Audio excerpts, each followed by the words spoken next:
Another misappropriation of the sum of over 125 million naira has been traced and discovered under the Ministry of Trade, Industry and Investment. The misappropriation of money was discovered, and the Committee on Public Accounts Committee has mandated the Trade and Investment to give accounts. Unfortunately, while the committee were asking the permanent secretary of the Trade Investment, he seek permission of the committee to reach out to his predecessor to find out how activities were done. Unfortunately, another one was also discovered. The discovery landed on over 20 million naira paid one day to certain staffs, which went in violation to the financial regulations. Let's pay attention to exactly what happens. Issue number 2, violation of e-payment, totaling 20 million. Paragraph 713 of the Financial Regulations, FR 2009 states, personal money will in no circumstances be paid into a government bank account, nor shall any public money be paid into private bank accounts. An officer who pays public money into a private account is deemed to have done so with fraudulent intentions. Also, paragraph 4, subsection 7 of the Treasury Circular, reference number TRY/A88 and B88 2008/OAGF/CAD/026 volume 11/465 dated 2nd October 2008 states, and I quote, henceforth all employees of the federal government of Nigeria must each open an account with a commercial bank into which all payments due to him or her must be paid. Also, paragraph 613 of the Financial Regulation 2009 states, and I quote, payments have been made only to the persons named in the vouchers or their properly authorized representative. Paying officer must satisfy themselves that the person claiming the payment is the person authorized to receive the amount, and it is the duty of the ministry, extra ministerial office, and other arms of government authorizing payment to furnish proof of identity if required. End of quote. Audit to observe, 1, that 3 payment vouchers amounting to 20 million to 3 officers on behalf of the Nigeria Investment Promotion Commission, NIPC, as intervention for an interim injunction emanating from a lawsuit without evidence that the ultimate beneficiary, NIPC this time, got the fund as shown in the table below. In that table, we have 3. Serial number 1, on 30th March 2020, PV number FMITI/SWV/PV/042, amount 6 million. Number 2, the same date too, carrying the same payment voucher, 7 million. And serial number 3, the same date, PV number 042, 7 million, totaling 20 million. There was no evidence to confirm that the ultimate beneficiary received the payment from the officers. Neither was there evidence of the court injunction nor court processes presented for audit. And the response from the management, of course, no response, as indicated here. And the office now recommended that they should justify to PAC of this assembly the payment of that 20 million to persons other than the beneficiary. 2, to recover and remit to the treasury the sum of 20 million. Number 3, to forward evidence of the remittance to the Public Account Committee of this National Assembly.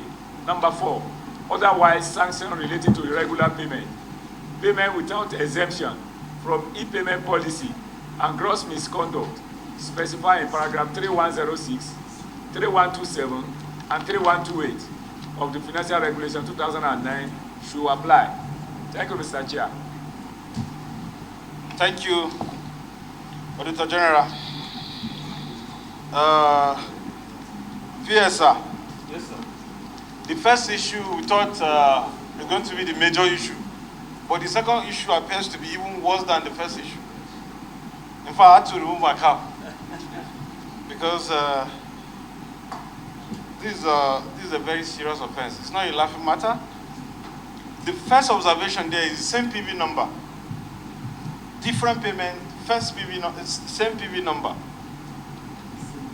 same day, same PV number, different payments. Auditor, internal.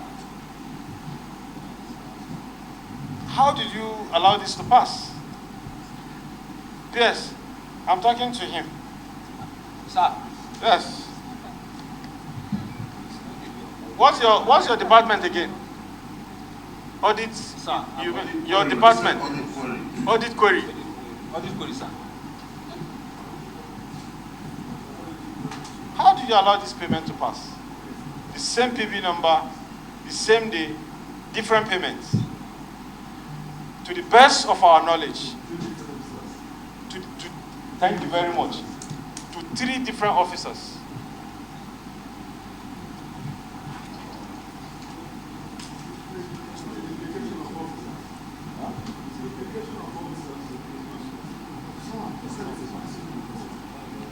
This is, PS. Yes, sir. This committee will have to, these issues are so,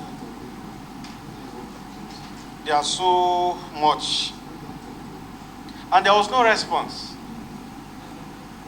There was no response. That's even the worst of it. Can we hear from you, sir, on this matter?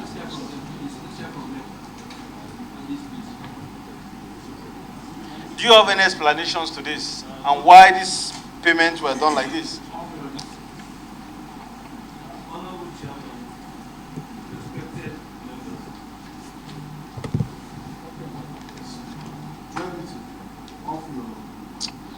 Honorable Chairman, respected members, I think the picture speaks for itself.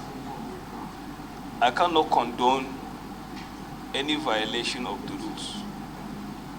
Clearly, the rules have been violated, and I think the management did not respond accordingly. The payments made to 3 staff of NIPC is also a clear violation. And no officer of the Federal Republic of Nigeria, whether on oath or out of oath, will condone flagrant violation of the rules.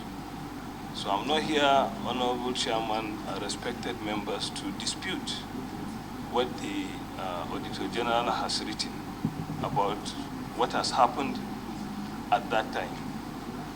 But as I said, based on your guidance, what we do going forward will be different. Thank you, Honorable Chairman.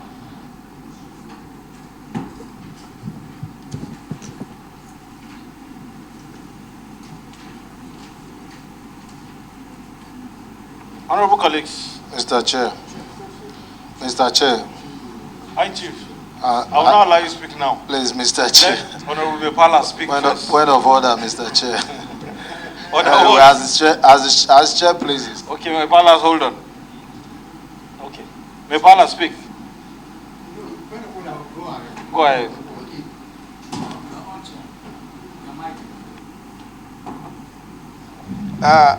I want to ask the accountant, the Auditor General. The PAMSEC here said they have no objection, and you have there is a response from them. This response is from who? This is issue 2. This is their response. This is response issue 2. Yes, this is the current. But as when the audit report was no response. As this period, no response. After writing them to come and appear before this committee, that was how they now compiled the responses. Yeah. Okay. Maybe But who wrote that? Who now wrote the second one? Is it not this team? The same ministry. Yes. I mean, that wrote the second one. The one they just wrote now. Because that's probably the latest position from them. Yeah. Mr. Chairman. Mr. Chairman, I'm seeing nothing to argue on this. The permanent secretary said it all. I think we don't need to. Thank you. Thank you, Honorable. Honorable colleagues, the permanent secretary.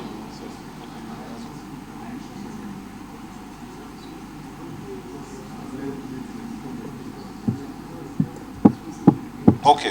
So, honorable colleagues, the permanent secretary is actually a very sincere person. I made it very clear to us that there was violation of relevant acts and laws. And of course, these are some of the issues we want to prevent going forward. We will look at the recommendations by the Auditor General for the Federation and we'll revert back to your ministry on that. Thank you. Hey, where is he? He ran away? I want to know, where is the finance person here in the team?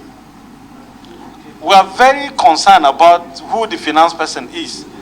The director of finance, the auditor, and Madam Aja, are you the director of finance? Aja, what's your designation?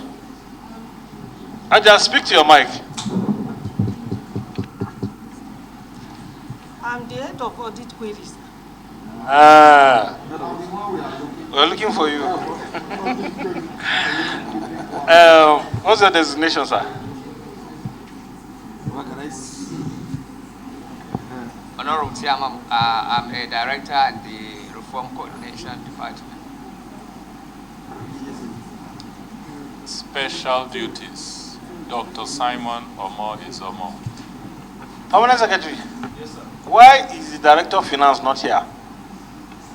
So the Director of Finance has been on official assignment for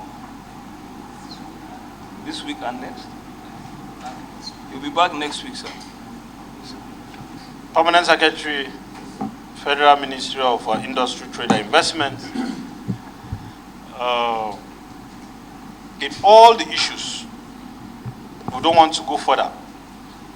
There are a lot of violations and a lot of issues, and we have agreed to go by the recommendations of the Auditor General for the Federation. Therefore, because there are a lot of issues with your ministry, we will look at the issues again, we will write you, and we will let you know our further action. On this note, honorable colleagues, Federal Minister of Industry, Trade and Investment, you are discharged or not acquitted. Bemiga Olamiko from National Assembly for GTV Africa.